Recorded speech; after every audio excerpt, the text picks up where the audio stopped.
and happy Wednesday for this beautiful Wednesday in Lake Orion, Michigan. Hope you are well and safe and enjoying the final return, hopefully, of spring.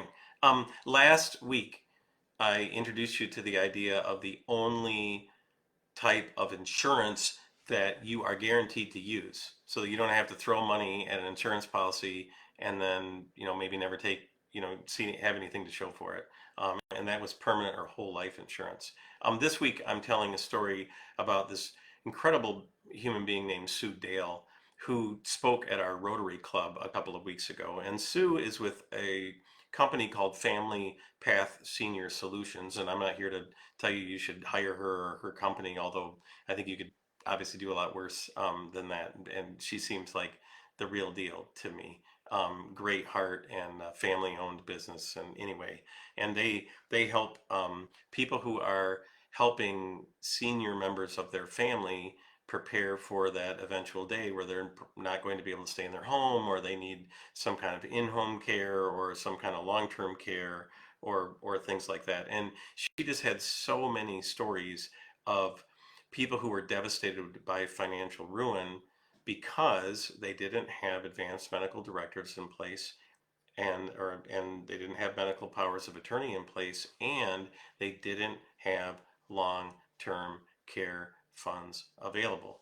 And so she works to do what she can do, and her company works to do what they can do with folks.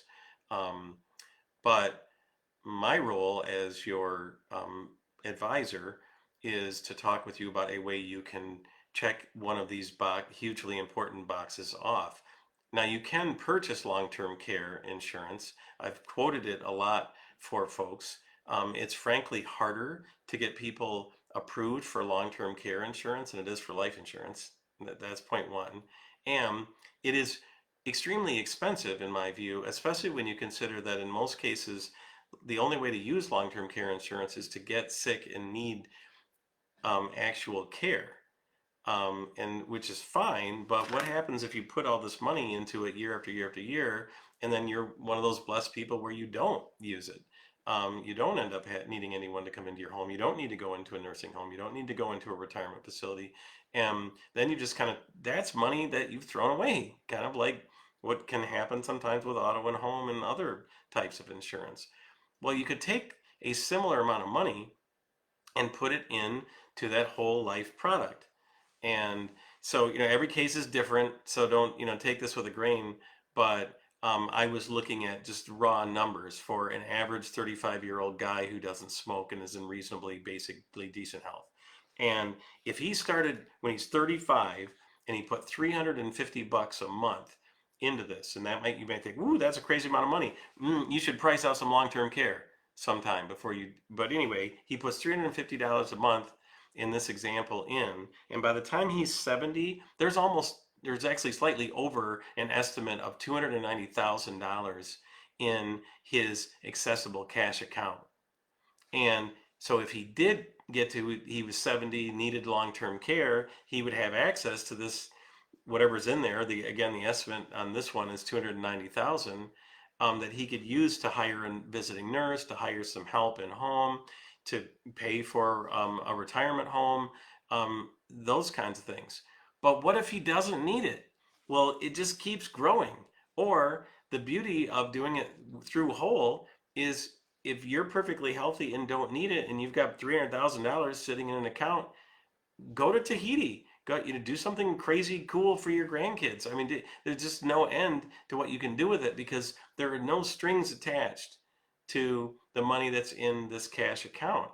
So I prefer this over a straight up long-term care policy as a solution for planning for long-term care, because again, on average, about 1 out of 3 of us are going to need it, but that does mean that 2 out of 3 of us are likely not to.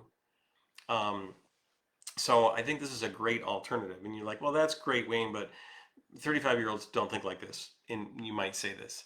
Okay, so I changed it to a 50-year-old. Same scenario, average, Mr. Generic 50-year-old guy, doesn't smoke, he's in basically decent health.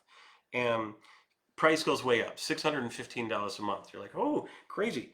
Guess what? Even that guy waiting till he's 50 to do this has over $200,000 estimated in that cash reserve account. Same scenario. Can use it for long-term care if you need it, and if you don't, there's 200,000 bucks.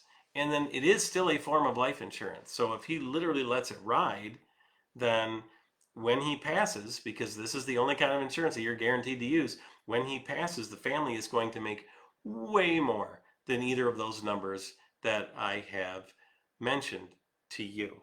Um, and I'm using age 70. I mean, it's relatively unusual for people by age 70 to need long-term care unless something, tragic happens. When you get into that years of, or I'm sorry, into those years in these policies, 5 more years, there's so much more money built up because these things compound every day. By 80, the number just leapfrogs. So my message to you is remember Sue Dale and remember the people that she's trying to help. And please don't do that to your family and don't do that to yourself. You need to put something in place for the possibility of long-term care. I'm suggesting that you give a serious look at whole life insurance that will check that box if you need it, but also be available for your all sorts of other boxes if you don't need actual long-term care. In the meantime, please stay safe, and I will talk to you next week.